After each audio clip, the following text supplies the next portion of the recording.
अन्नदाता कहलाने वाला भारत ब्रिटिश शासन काल में भूख का गवाह बन गया। आइए जानते हैं किस प्रकार ब्रिटिश नीतियों ने देश की जड़ें हिलाकर रख दी। वेलकम टू फ्यूके एजुकेशन। मैं रश्मि परिहार आपके लिए क्लास 11th की इकोनॉमिक्स लेकर आई हूँ और क्लास 11th का ये फर्स्ट चैप्टर हम कवर कर रहे हैं। फर्स्ट चैप्टर का ये 6th टॉपिक है जो कि आज हम कवर करने वाले हैं। ठीक है, तो आपको चैप्टर का नाम तो पता ही है कि स्वतंत्रता की पूर्व संध्या पर भारत की अर्थव्यवस्था, इसके बारे में हमारा पूरा चैप्टर इसी पे आधारित है। ठीक है, तो ब्रिटिश काल में जो भारत का कृषि क्षेत्र था वो कैसा था। ठीक है, अब हमको ये देखना है, ये हम सब पूर्व संध्या पर हम देख रहे हैं कि जब भाई हमारा देश स्वतंत्र होने ही वाला था उसके पहले तक की अर्थव्यवस्था क्या थी भारत की। ठीक है, तो देखते हैं हम, चलिए स्टार्ट करते हैं कि ब्रिटिश शासन काल में भारत का कृषि क्षेत्र। ठीक है, तो पहले हम देखते हैं क्षेत्र और विवरण कि कृषि क्षेत्र कैसा था हमारा। अब आपको ये भी पता है कि भाई हमारा जो देश है वो कृषि पर ही आधारित है और देश की जनता भी ज्यादातर कृषि पर आधारित है। अब भूमि व्यवस्था पहले हम देखते हैं। जमींदारी गई जिससे किसानों पर कर बोझ बढ़ गया। जमींदारी गई जिससे किसानों पर क्या हो गया, बोझ बढ़ गया। भूमि की व्यवस्था ऐसी हो गई। ठीक है, किसानों पर इतना ज्यादा बोझ बढ़ गया कि वो एक तो कर के नीचे ही दब गए, है ना। उनको अपनी ही जमीन पर, अपने ही खेतों में जो फसल उगाते थे, जो काम, तो उनको मिलता ही नहीं था। खुद का जो उगाते तो थे पर उन्हें अपना खुद का नहीं मिलता था, वो उन्हें देना पड़ता था। नकदी फसलों पर जोर, चाय, कपास, जूट, नील, अफीम जैसी फसलें उगाने पर बल। अब उन्होंने ये क्या किया कि भाई ऐसी फसलें उगाने पर जोर दिया जो व्यापार की दृष्टि से हो, है, व्यापारिक दृष्टि से। ऐसी खाद्यान्न फसलों को उन्होंने उगाने के लिए मतलब कम कर दिया, बहुत एकदम मना ही कर दिया और व्यापारिक फसलों पर ही उन्होंने जोर दिया। तकनीकी पिछड़ापन, और ये मतलब देखिए, चाय, कपास, जूट, नील, अफीम जैसी फसलों उगाने पर बल दिया गया और भोजन की फसलों की उपेक्षा की गई। मतलब जो खाद्य फसलें हैं, जो खाने पीने की जो फसलें उगाई जाती थी, गेहूं, चावल, दाल आदि चीजें, उनकी उपेक्षा की गई। उनको मतलब हटा दिया गया कि उनको ना किया जाए। उसी खेत में आप व्यापारिक फसलों को उगाने के लिए बोला गया। और तकनीकी पिछड़, कृषि में कोई सुधार नहीं था। अब तकनीकी पिछड़ापन कैसे हो भाई, कृषि में कोई सुधार नहीं आएगी, नई नई तकनीकें नहीं आएंगी, वही हल बैल, देसी बीजों पर निर्भरता। मतलब कृषि में कोई सुधार नहीं हो रहा था। वही हल के द्वारा आपने देखा होगा खेतों में जो हल चलते हैं, पहले चलते थे, अब तो नहीं चलते हैं। अब तो बहुत सारी नई नई टेक्निक आ गई हैं। हार्वेस्टर के द्वारा गेहूं को काटा जाता है और ट्रैक्टर है और बहुत सारी चीजें हैं, ट्रॉली, उनके द्वारा जो जुताई का काम होता है। पहले हल और बैल को हल में बांध कर खेतों को जोता जाता था। और देसी बीजों की निर्भरता, कोई मतलब ऐसे रासायनिक खाद्य वो भी नहीं थे जो डाला जाए जिससे अच्छी खेती हो। तो कृषि में जो सुधार था वो कुछ भी नहीं था, सब पुरानी उस पे ही किया जा रहा था खेती। कोई नई तकनीकी का यूज नहीं किया गया और ना ही नई तकनीकों को लाया गया। सिंचाई और उन्नत साधनों का अभाव, सिंचाई की व्यवस्था नहीं थी और जो उन्नत साधन थे कृषि के लिए उनका भी अभाव था, वो भी नहीं थे पर्याप्त, जिससे कि हमारी कृषि बहुत पिछड़ गई थी। अकाल और भुखमरी, खाद्यान्न की कमी के कारण, अब भाई हमने खाने वाली पीने वाली चीजों पर तो रोक लगा दी। चावल, दाल, जो खाने वाली चीजें हैं, जो जनता डेली यूज में, मतलब जिसको खाना है, जिसके बिना हम जिंदा नहीं रह सकते, ऐसी चीजों पर उन्होंने रोक लगा दी और वो व्यापार के पर्पज से ही फसलों को उगाना चाह रहे थे। तो जिसके कारण कई बार भयंकर अकाल पड़ गए, क्योंकि खाद्यान्न फसलें उगाई नहीं गई, जिससे भयंकर अकाल पड़ गए। लाखों लोगों की मृत्यु हो गई अकाल के कारण, है ना। लाखों लोग मारे गए, क्योंकि भाई जब खाने को नहीं मिलेगा तो भूख से बहुत से लोग मर गए। तो जब खाने को मिलेगा ही नहीं तो लोग क्या करेंगे, फिर तो भाई क्या कर सकते हैं, कुछ उपाय ही नहीं है। जब खाने वाली चीजों को की पैदावार ही नहीं हो रही है, उनको उगाया ही नहीं जा रहा है, तो जिससे अकाल पड़ गया देश में और लाखों लोगों की मृत्यु हो गई। अब किसानों की स्थिति कैसी थी, किसान कर देते थे, कर्ज और सूदखोरों से पीड़ित थे, है ना। कर बहुत देते थे, कर्ज के नीचे दबे हुए थे। जो बड़े बड़े सूदखोर थे वो उन्हें पीड़ित करते थे। आत्मनिर्भर थे जो किसान, हमारे देश का जो आत्मनिर्भर था वो नष्ट हो गया था और आंदोलन शुरू हो गए थे, है ना। किसान कर बहुत लिया जाता था। अंग्रेज जितना कर वसूलते थे, जितना वो करते थे, वो मतलब खेत उगाते थे, उनमें से उनको बहुत सारा कर के रूप में दे देना रहता था, जिससे उनके पास कुछ भी नहीं बचता था। तो इस प्रकार देखिए कि उसमें किसानों की स्थिति कैसी थी, भूमि व्यवस्था कैसी थी, नकदी फसलों पर जोर दिया गया था, तकनीकी पिछड़ापन था, अकाल और भुखमरी से बहुत लोग मर गए थे और किसानों की स्थिति भी बहुत बेकार थी। उन पर पूरा मतलब एकदम सब अपना अपना नियंत्रण करके रखे थे, उनको भी बहुत प्रताड़ित किया जा रहा था। चलिए देखिए, ब्रिटिश शासन काल में कृषि की विशेषताएं क्या थी। शोषण आधारित कृषि प्रणाली। अब कृषि की विशेषताएं हम यहाँ पे देख रहे हैं कि ब्रिटिशों के शासन काल में कृषि की विशेषताएं क्या थी। भाई शोषण आधारित कृषि प्रणाली थी, है ना। ब्रिटिश सरकार का उद्देश्य था किसानों से अधिक राजस्व लगान वसूल करना, और चाहे फसल हो या ना हो, चाहे किसान को के खेत में भाई फसल हो या ना हो, लेकिन उन्हें कर तो देना ही है, कर वसूलना है। अगर आपने लगान मूवी देखी होगी तो पूरी इसी पे आधारित है कि किस प्रकार से लोगों से लगान वसूलते थे, उनके पास अपने लिए खाने के लिए हो या ना हो, उनकी फसल हो या ना हो, लेकिन उन्हें कर तो देना ही पड़ता था। ठीक है, राजस्व के रूप में, जैसे अभी ब्रैकेट में लगान है और राजस्व बोलते हैं। तकनीकी पिछड़ापन, किसान देसी हल बैल और बीज पर निर्भर होता था। सिंचाई खाद उपकरणों की कमी रहती थी, उनके पास ना सिंचाई की सुविधा थी ना खाद की सुविधा थी, नए नए उपकरण नहीं थे जिससे कृषि को और अच्छा बनाया जा सके, कृषि को और अच्छा किया जा सके।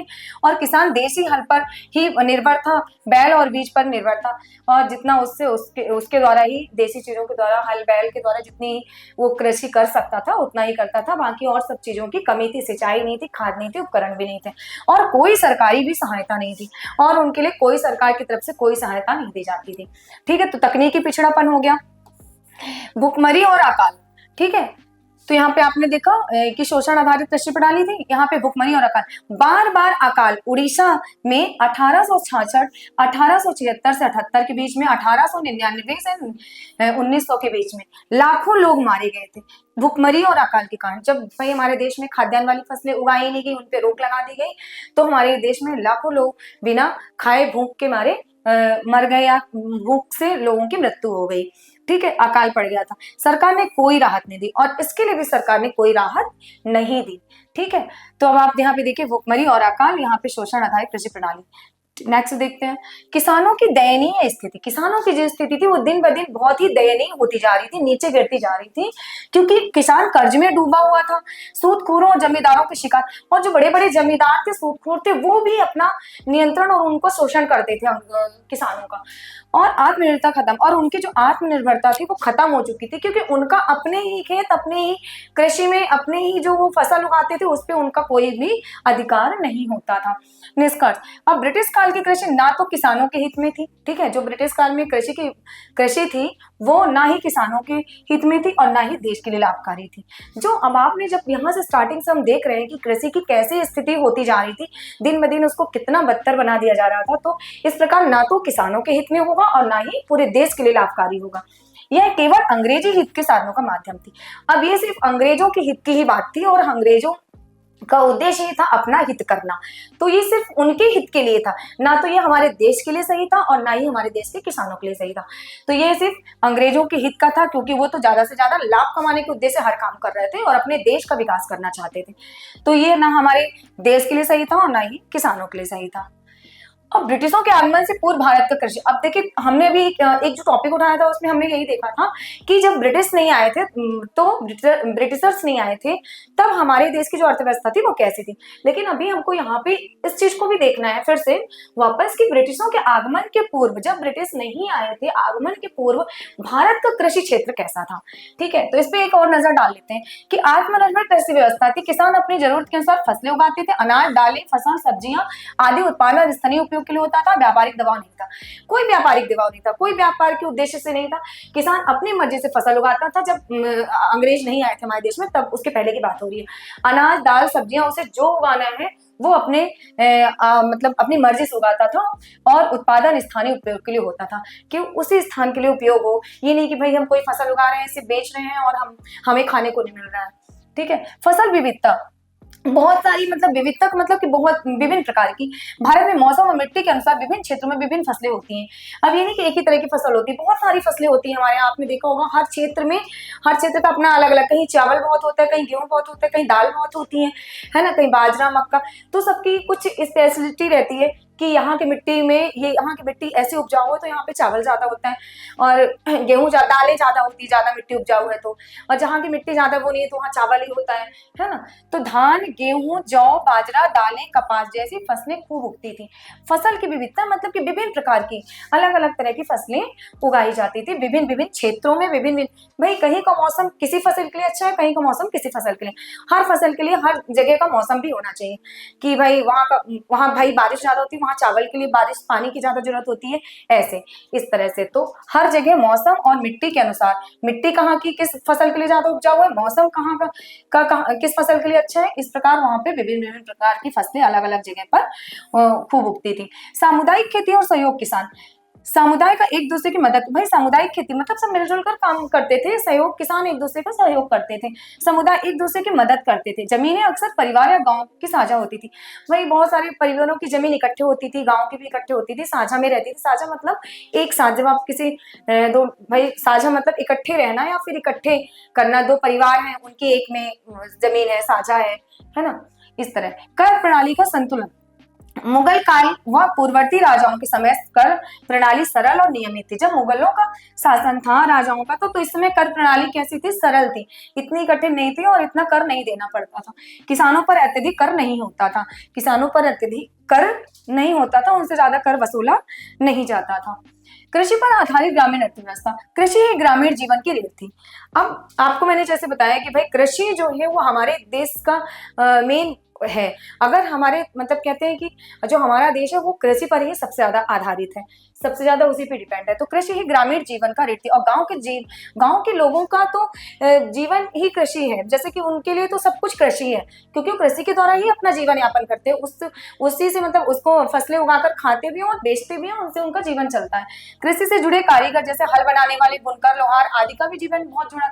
भाई अब देखिए कृषि से बहुत लोग को रोजगार मिल जाते हैं, वही जो हल बनाते हैं उनको भी रोजगार मिलता है, बुनकर होते हैं, लोहार होते हैं, गांव में होते हैं जो लोहे का सामान बनाते हैं, बुनकर जो चीजों को बुनते हैं, तो इनसे सब जुड़ा हुआ था इनके रोजगार। प्राकृतिक संसाधनों पर निर्भरता थी, वर्षा आधारित सिंचाई, बैल चलित हल उर्वरक के रूप में गोबर और जैविक पदार्थों का प्रयोग होता था।